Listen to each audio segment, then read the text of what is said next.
Hello everybody, welcome to the channel. Oh, it's been over a week, that's for sure, but very busy at work. Enjoying some of my life, getting some rest. The weather here, it's been pretty brutal, so you know, it, I've done a lot of really extreme cold weather videos, so it's not the number one thing on my list anymore. There's some exciting stuff coming up. Mm, trying a new developer, a few things like that, and there's a few cameras that we haven't tried yet. There's all kinds of things going on, but like I said, busy at work, taking my time. Not the most important thing in the world to always be popping up videos and videos, because this basically is a vlog about me going through all my cameras I own and the new ones that I buy and testing them all. It's not really a big influencer thing or anything like that. It's just my personal experience that you guys are coming along for. So making things real quick here. I took out the Nikon F4. This is really my daughter once again.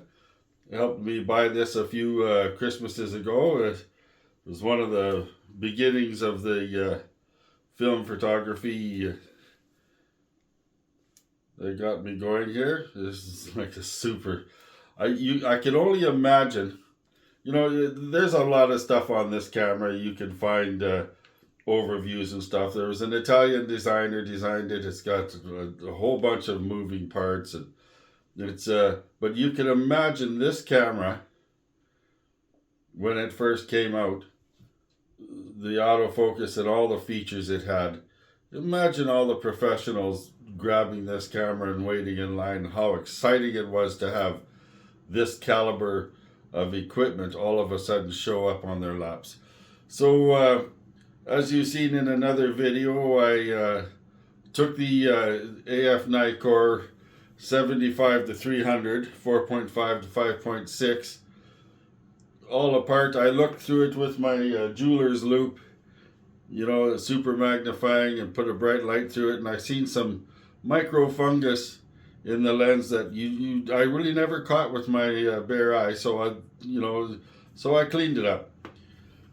So we did the digital test. You've seen that. So now I put XP2 SUPER in here, the 400, the C41, Ilford C41.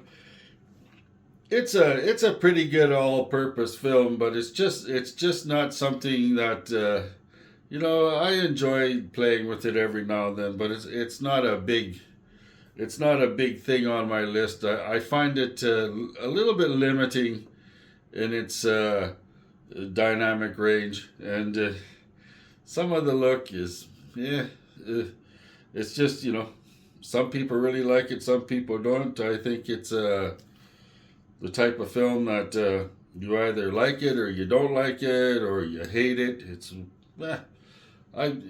a good all-purpose film, right? And its main purpose is if you use that film, you could send it in anywhere to be developed along with the C41, so it made it easier to get your film developed. Anyhow, so this lens is like still wow, right? But so you can imagine having a 75 to 300 lens like this, coupled with this machine, you really have to put yourself back in the time. I think it was 84. I'm even forgetting. I've got so many cameras, I'm forgetting what year which is, and not going to go through a whole bunch of studies to figure it out. It's like I said, there's tons of videos and tons of information on them, all these cameras, but there are all kinds of different heads. The viewfinders, you can change it. There were so many different things for the pros for this camera. 2 or 3 different battery packs. The very high speed, very fast reloading. fast focus, just the matrix metering. Like there was the Italian design. You could see sort of the race car edges and just the whole package. I could only imagine back then taking this out for the first time and using it. So here's the photos I got. They're mostly my kind of the northern style wabi-sabi type, they're not Japanese wabi-sabi, but I'm using the name wabi-sabi. The northern style that I use, that I like, of wabi-sabi type photography, beauty in the imperfections and stuff. I think there's one photo I took of a gentleman right across the entire street with this zoom. The macro, did a few macros so you can see the macro capability. And by the way, the macro is automatic on this. Once you get to a certain stage on the photo focus, it automatically, one of the only lenses I have that it automatically does the macro thing. So yeah, pretty cool lens. Nice to have in your arsenal. It's and the glass that they had in these days was second to none.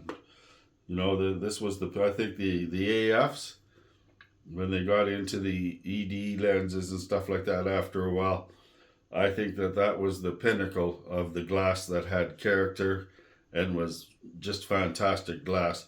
I think after that, once they started hitting the G lenses and that, they started removing some of the imperfections, which gave you character to get the perfect sharpness and everything. So perfection is not always the best thing in the world, right?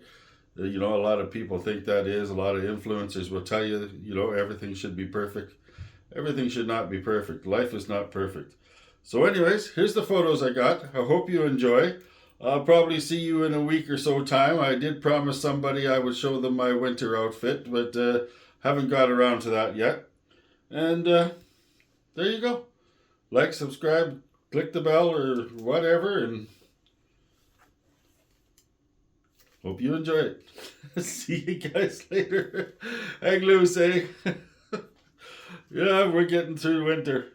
We've actually had a really good winter so far, but boy, it got really cold here for a week or so. Oh, really cold. All the way out in Edmonton, they were getting record temperatures. And you imagine with wind chill, minus 55 degrees centigrade out in Alberta. We really don't have that much snow yet, and that's a scary thing too. So the climate change thing is real. But, I could sit here for 20 minutes. But, I'm not going to. See you later. You can find all kinds of information on these F4s online. I think I did an overview. Just type it into your search on YouTube or whatever, or on Google, and give you all the information instead of me going through everything for the 900th time that other people have already done. It's, I'm into the photography. See you guys later.